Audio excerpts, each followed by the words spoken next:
والسلام علیک یا رسول اللہ، الصلاۃ والسلام علیک یا رسول اللہ، الصلاۃ والسلام علیک یا حبیب اللہ، الصلاۃ والسلام علیک یا حبیب اللہ، وعلی آلک وعلی آلک واصحابک یا نور اللہ، صلی اللہ تعالی علیہ وسلم۔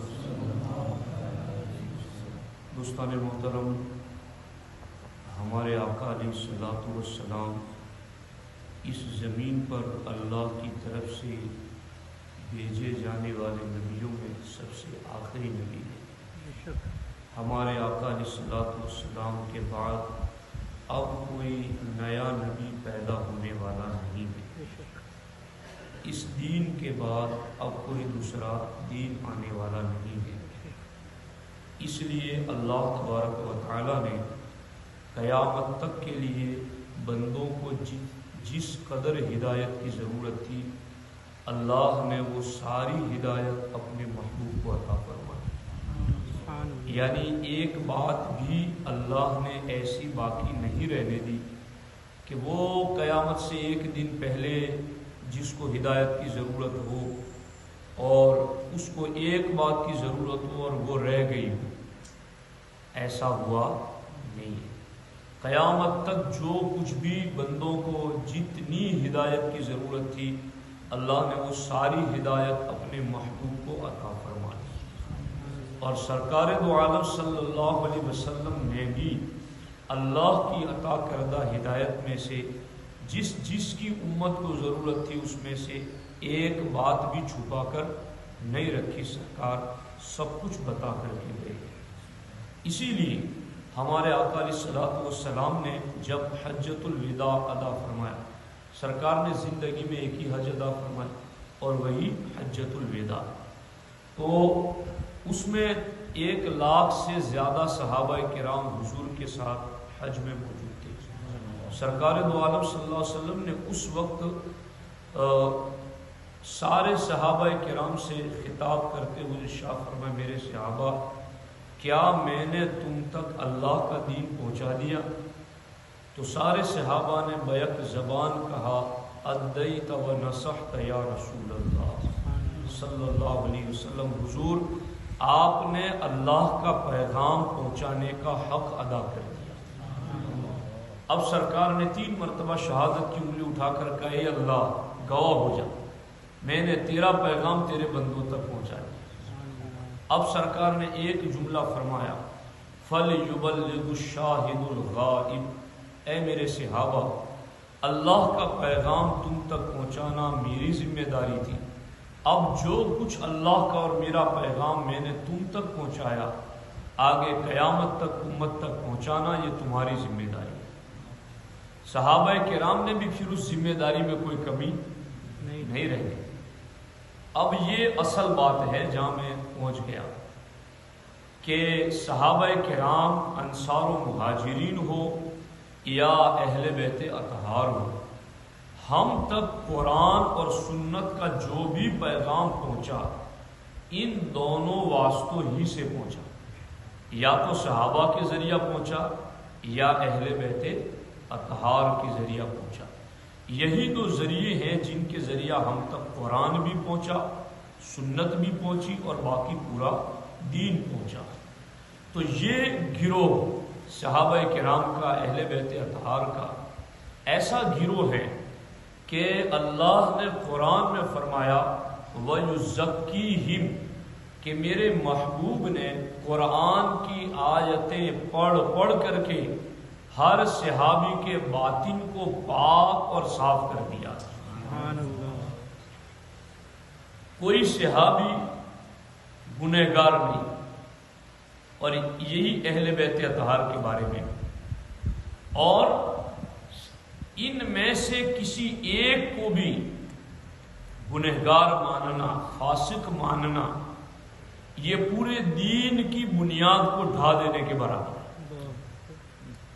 کیونکہ اگر ان صحابہ اور اہل بیت میں سے کسی ایک کو بھی کوئی فاسق مانے تو اس کا سیدھا مطلب قرآن کی آیتوں پر اعتراض، کہ قرآن میں اللہ کہتا ہے کہ میرے محبوب نے تو ان کو پاک کر دیا ہے،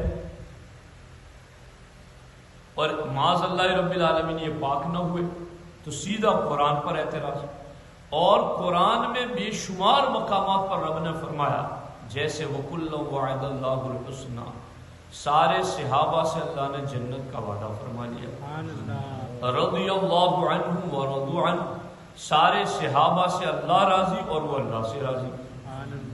تو صحابہ کرام رضوان اللہ تعالی علیہم اجمعین عادل اور ثقہ ہے.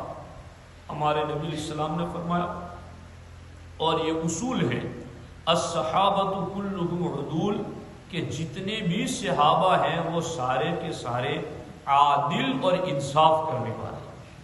سمجھ آ رہی ہے کہ نہیں؟ اب یہ باتیں میں کیوں عرض کر رہا ہوں؟ اس لیے کہ کلمہ پڑھنے والوں میں دو گروپ ہیں. ایک تو وہ ہیں جن کو خوارج کہا جاتا ہے، خارجی، اور ایک وہ ہیں جن کو روافض یعنی رافضی اور شیعہ کہا جاتا ہے. اور یہ دونوں ہی جہنمی ہیں، بالیقین یہ دونوں جہنمی، بالیقین یہ دونوں جہنمی. کیونکہ خارجی وہ ہیں کہ جنہوں نے حضرت مولا مرتضیٰ رضی اللہ تعالی عنہ پر شرک کا الزام لگایا اور مولا علی کو معاذ اللہ انہوں نے کافر کہا. خارجی وہ ہیں جنہوں نے حضرت امام حسین رضی اللہ تعالیٰ عنہ کو باغی لکھا. تو یہ بھی قرآن پر اعتراض ہوا، یہ بھی حضور کے فرمان پر اعتراض ہوا. اور رافضی کون ہے؟ معاذ اللہ رب العالمین جنہوں نے ابو بکر و عمر اور عثمان کو معاذ اللہ کافر کہا، حضرت امیر معاویہ اور حضرت ام المومنین ماں عائشہ صدیقہ کو انہوں نے الزام لگائے. تو صحابہ کرام پر اعتراض کرنے والے وہ بھی جہنمی ہیں، اور اہل بیت اطہار پر اعتراض کرنے والے یہ بھی جہنمی ہیں. سچے کون ہیں؟ سچے وہ ہیں اہل سنت کا ہے بیڑا پار، اصحاب حضور نجم ہے اور ناؤ ہے اطرت رسول اللہ. ہمارے لیے صحابہ کرام ہدایت کے ستارے ہیں اور اہل بیت اطہار نجات کی کشتی ہے. اہل سنت وہ خوش قسمت گروہ ہے جو اہل بیت کی پاک کشتی میں بیٹھ کر صحابہ جیسے ستاروں سے ہدایت حاصل کر رہے ہیں. تو اس لیے یہ اس آیت مبارکہ میں انصار اور مہاجرین صحابہ کرام کی شان بیان کی. اب یہاں ترجمہ میں عرض کر دیتا ہوں صرف، اور اس کے بعد ایک حدیث شریف پڑھتا ہوں. اللہ رب العزت نے ارشاد فرمایا والسابقون الاولون، اور سب میں اگلے پہلے مہاجر اور انصار، اور جو بھلائی کے ساتھ ان کے پیرو ہوئے، اللہ ان سے راضی اور وہ اللہ سے راضی، اور ان کے لیے تیار کر رکھے ہیں باغ جن کے نیچے نہریں ہیں، ہمیشہ ہمیش ان میں رہے، یہی بڑی کامیابی. تو انصار صحابہ یا مہاجرین و سب کے ساتھ. اب معاملہ کہاں ڈسٹرب ہوتا ہے؟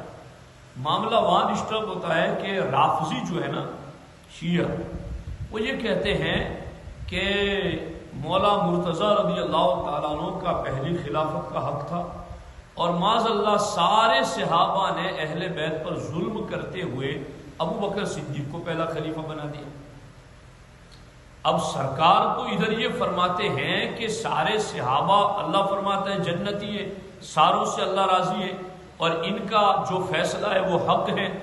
تو سارے صحابہ جس چیز پر اتفاق کر لینا وہ فیصلہ غلط ہو ہی نہیں سکتا. آج مسجد میں اگر تراویح میں قرآن پڑھا جائے اور ایک آیت ادھر ادھر ہو جائے تو پیچھے آج 1400 ساڑھے 1400 سال بعد بھی ایسے لوگ پیچھے کھڑے رہتے ہیں جو ایک آیت تو کیا ایک لفظ بھی ادھر ادھر نہیں ہونے دیتے. اور یہ رافضی کیا الزام لگاتے ہیں کہ ابو بکر صدیق نے قرآن جمع کیا اور عثمان غنی نے اس کو کتابی شکل میں جمع کیا، تو انہوں نے قرآن کو گھٹا بڑھا دیا. یہ رافضی لوگوں کا یہ عقیدہ ہے کہ انہوں نے قرآن کو گھٹا بڑھا دیا. تو قرآن تو کہتا ہے کہ اللہ قرآن کی حفاظت کرنے والا ہے، تو کون ہے جو گھٹا بڑھا دے؟ آج 1450 سال بعد کوئی ایک آیت آگے پیچھے نہیں کرنے دیتا تو صحابہ کرام قرآن گھٹانے بڑھانے دیں گے؟ سمجھ آ رہی ہے کہ نہیں آ رہی؟ مگر یہ ان کا بھونڈا اعتراض، اور اس طرح سے صحابہ کرام کے اجماع پر اعتراض، اور دوسری طرف خارجیوں کا اہل بیت اطہار پر اعتراض۔ مگر الحمدللہ ہم اہل سنت ہمارے لیے دونوں ہی ہدایت ہیں، چونکہ ہمارے لیے قرآن اور دین پہنچا ہے تو ان کے ذریعہ پہنچا ہے۔ اب یہاں ایک بات میں عرض کر دیتا ہوں، بہت سارے لوگ قسم قسم کی باتیں لاتے ہیں، جی فلاں تاریخ کی کتاب میں یہ لکھا ہے، فلاں تاریخ کی کتاب میں یہ لکھا ہے۔ میں نے کہا تمہیں تاریخ پر ایمان لانے کے لیے کہا گیا یا قرآن پر ایمان لانے کے لیے کہا گیا؟ سمجھ آ رہی ہے نہیں آ رہی؟ میں آپ کے سامنے سب سنابل شریف کی ایک حدیث پڑھ رہا ہوں، میر عبدالواحد بلگرامی رحمۃ اللہ علیہ کی لکھی ہوئی، اور بعض علماء نے اسی ایک کتاب کی بنیاد پر انہیں مجدد کہا ہے، اتنی پائے کی کتاب، اور اعلیٰ حضرت لکھتے ہیں کہ یہ کتاب بارگاہ رسالت میں مقبول کتاب ہے۔ اس میں سرکار کا فرمان ذکر کیا گیا، یہ ہزاروں سوالوں کا جواب ہے، اگر آپ نے یاد رکھا تو کوئی رابطی کسی ایک صحابی پر بھی اعتراض کرنے والا آپ کے سامنے ٹک نہ سکے گا۔ اور میں نے الحمدللہ کئی جگہ پر اس جواب کی وجہ سے کئی جو رابضیت کی طرف جا چکے تھے بحمدہ اللہ تعالی میں نے ان کو واپس پھر سنیت کی طرف لایا۔ اب دیکھو یہ حدیث پاک، ہمارے نبی فرماتے ہیں اذا رویتم بالحدیث فعلیکم بالقرآن ان کان موافقا فاقبلوہ والا فردوہ۔ ہمارے نبی علیہ السلام فرماتے ہیں کہ میری امت اگر کوئی میری حدیث لے کر تمہارے پاس آئے تو تم اس کو آنکھیں بند کر کے قبول مت کر لینا، فعلیکم بالقرآن، وہ میری بات کہہ کر جو لے کر کے آ رہا ہے اس کو قرآن کے سامنے رکھنا، قرآن کے ترازو پر پرکھنا، ان کان موافقا، اگر وہ جو میری حدیث کا نام لے کر بات لے کر آ رہا ہے اگر قرآن سے میچ ہو جائے تو اس کو قبول کرنا، اور اگر قرآن سے میچ نہ ہو فردوہ، سرکار فرماتے ہیں میں تمہارا نبی تمہیں بتا کر جا رہا ہوں اس کو چھوڑ دینا۔ سمجھ آ رہی ہے نہیں آ رہی؟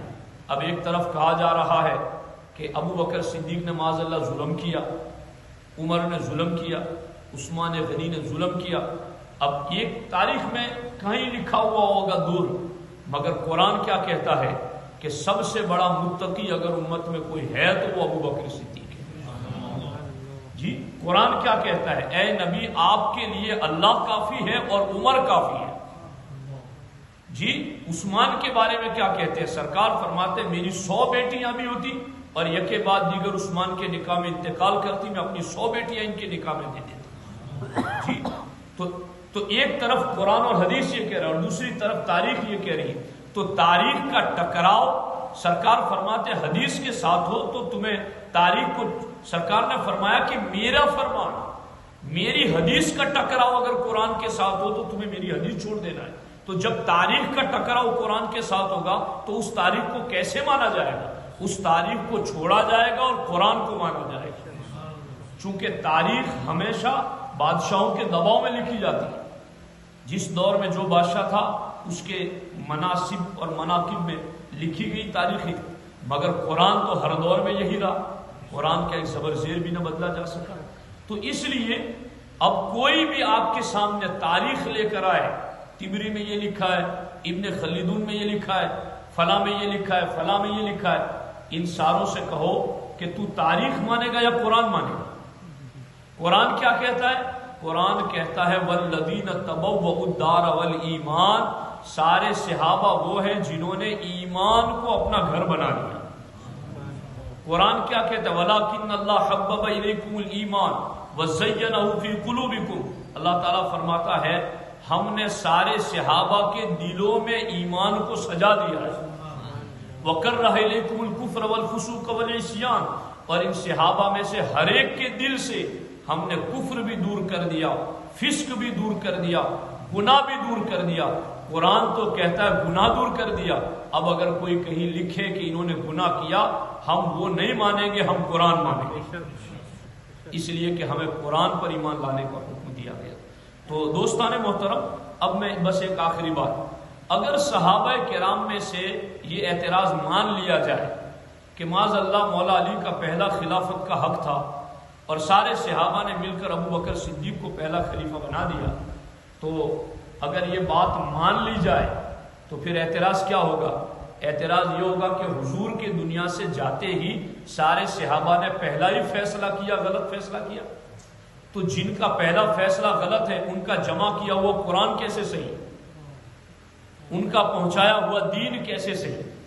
تو ابو بکر صدیق کا امت میں سب سے افضل ہونا، ان کے بعد حضرت عمر، ان کے بعد عثمان غنی، ان کے بعد مولا مرتضیٰ، اس ترتیب کا اگر کوئی انکار کرتا ہے تو پورے دین کا انکار ہو جائے گا۔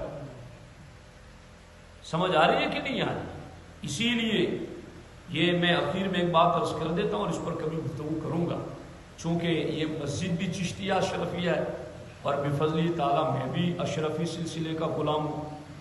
ہمارے مخدوم پاک قدوۃ الکبریٰ غوث العالم میر سید اشرف جہانگیر سمنانی رضی اللہ تعالیٰ عنہ لطائف اشرفی میں لکھتے ہیں کہ جہنمی فرقے جو ہے نا وہ 72 ہے۔ کتنے؟ آپ کو میں بتاؤں آپ کے علم میں اضافے کے لیے، مخدوم پاک نے وہ 72 کے 72 کے نام بھی لکھے ہیں، ان کے عقیدے بھی لکھے ہیں۔ یہ آج کہیں آپ کو ایسے جعلی بناوٹی صوفی ملیں گے جو یہ کہیں گے یار ہم تو صوفی مشرب رکھتے ہیں، ہم کسی کو کچھ نہیں کہتے، تو مخدوم پاک سے بڑا صوفی ہے؟ جی کون سا تصوف تم نے پڑھا ہے؟ ہم نے تصوف پڑھا ہے داتا گنج بخش علی حجویری سے، ہم نے تصوف پڑھا ہے سرکار غوث الاعظم دستگیر سے، ہم نے تصوف پڑھا ہے سرکار مخدوم پاک سے۔ ان بزرگوں نے کتابوں میں لکھا ہے کہ تصوف کیا ہے۔